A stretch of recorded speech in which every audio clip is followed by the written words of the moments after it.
vous êtes aussi en charge dans votre portefeuille de la consommation. Et donc, d'une certaine manière, on parle pouvoir d'achat depuis tout à l'heure, c'est quelque chose qui vous concerne très directement, et c'est la courbe quand même qui ne s'inverse pas, celle-là. Qu'est-ce que vous faites aujourd'hui pour faire en sorte que les gens retrouvent ce fameux pouvoir d'achat pour lequel aussi François Hollande a été élu, hein, parce que Nicolas Sarkozy devait être le président du pouvoir d'achat, il n'a pas été, et ça continue au fond. Non, mais soyons honnêtes, ce qu'a dit le président de la République, c'est d'abord l'emploi. Et nos arbitrages sont rendus toujours, a priori, en tout cas c'est en faveur de l'emploi. Et c'est comme ça qu'on réfléchit. Et je pense que le pouvoir d'achat, c'est d'abord des gens qui travaillent. Vous faites quoi? Non mais je dis ça, c'est important. C'est important. Qu'est-ce qu'il y a dans la loi consommation? Il y a plusieurs choses. Il y a ce qui relève de mesures, on va dire, on fluidifie certains marchés, le marché des assurances, à travers la possibilité désormais de résilier automatiquement, ou quand vous le souhaitez au bout d'un an, vos assurances obligatoires, MRH, donc la multirisque habitation et l'assurance auto. Alors c'est contesté par en tout cas une fédération du MEDEF, mais déjà je vois les premiers résultats à travers le fait qu'un certain nombre de compagnies ont annoncé une baisse des tarifs des assurances. Il y a ces mesures-là, il y a des mesures de libéralisation comme le fait qu'on va permettre la vente des tests de grossesse, c'est tout bête, mais on remet en cause des monopoles comme celui des pharmacies sur la vente des tests de grossesse. Mais il y a une mesure qui est à mon avis très emblématique d'un rééquilibrage de la relation consommateur-entreprise, c'est le fait que, comme beaucoup de démocraties modernes ou d'économies de marché modernes, nous introduisons le principe de l'action de groupe, qui est un instrument de lutte contre la rente, et la rente, elle se constitue au détriment du pouvoir d'achat du consommateur, un instrument de lutte contre la rente. Et avec l'action de groupe, nous espérons effectivement que demain, dans cette relation entre les professionnels, les entreprises et les consommateurs, il y ait davantage de confiance, davantage de médiation, que ce soit dissuasif et que ça redistribue de la rente vers les consommateurs, donc vers le pouvoir d'achat. C'est intéressant d'entendre aussi la réaction de Geoffroy Roux de Bézieux sur ce projet important qui est dans votre loi consommation.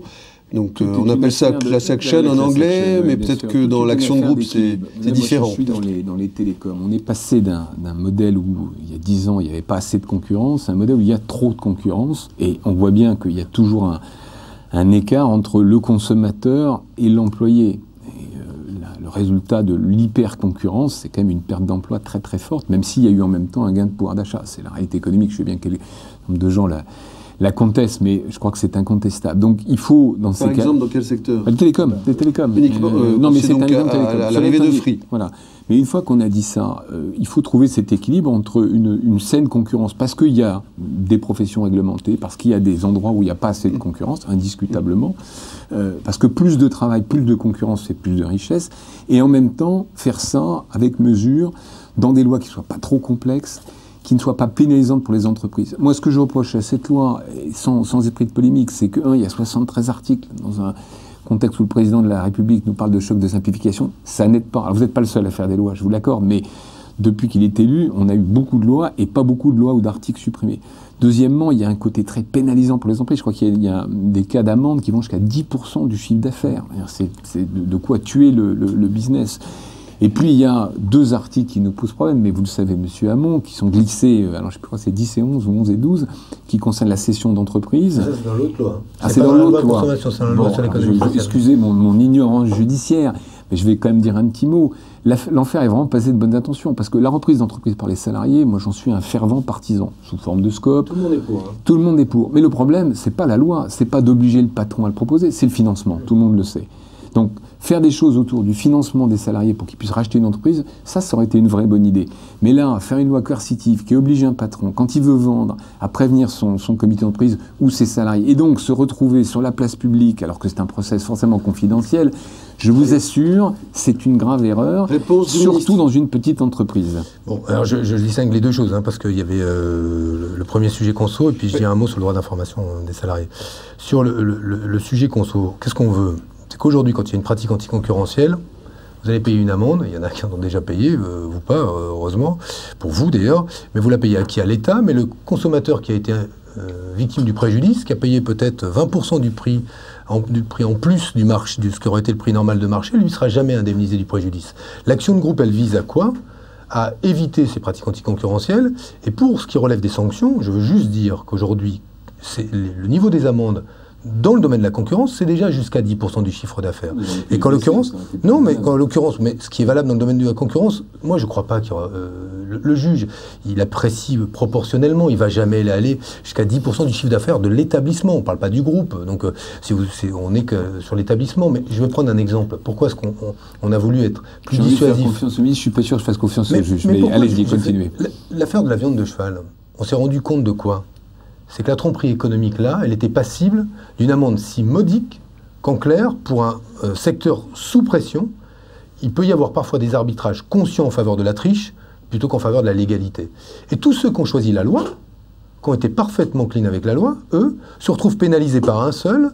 Pourquoi? Parce que là, dans ce domaine-là, les sanctions ne sont pas assez dissuasives. Ce qu'on a voulu dire, c'est donner un signal, à la demande d'ailleurs de la Commission européenne, pour que les sanctions soient plus élevées.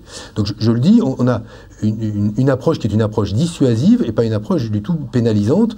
Et sur l'action de groupe, c'est un instrument qui va permettre honnêtement aux consommateurs d'être mieux défendus. Sur le droit d'information, c'est assez frappant qu'on vote le modèle allemand, le modèle britannique, tous les autres, et qu'on ne regarde pas ce qui se passe chez eux. Ils ont l'équivalent de ce droit d'information. Pourquoi? Parce qu'ils ont transposé une directive européenne de 2001, qui est beaucoup plus contraignante que ce que je propose de faire, sur les conditions d'information des salariés, dans les moins de 50 salariés, en cas de cession de l'entreprise. Et donc on a aujourd'hui une directive que la France n'a pas encore transposée. Et qu'est-ce que je propose de faire? Non pas d'obliger, on est sur un modèle qui ne remettra ni en cause la liberté totale du cédant de céder au prix auquel il le souhaite et à qui il le souhaite, c'est de favoriser la transmission par le fait que le salarié sache que son entreprise est potentiellement cédée et qu'il a la possibilité de formuler une offre. Ce qui est un droit qu'on va considérer assez élémentaire. Il est pratiqué dans 23 pays sur 27, on est 28, je dis 23 parce que je ne compte pas encore le nouvel arrivant. Mais il est déjà appliqué, hein, donc partout ailleurs. Donc on va donner cette information. Le but c'est quoi?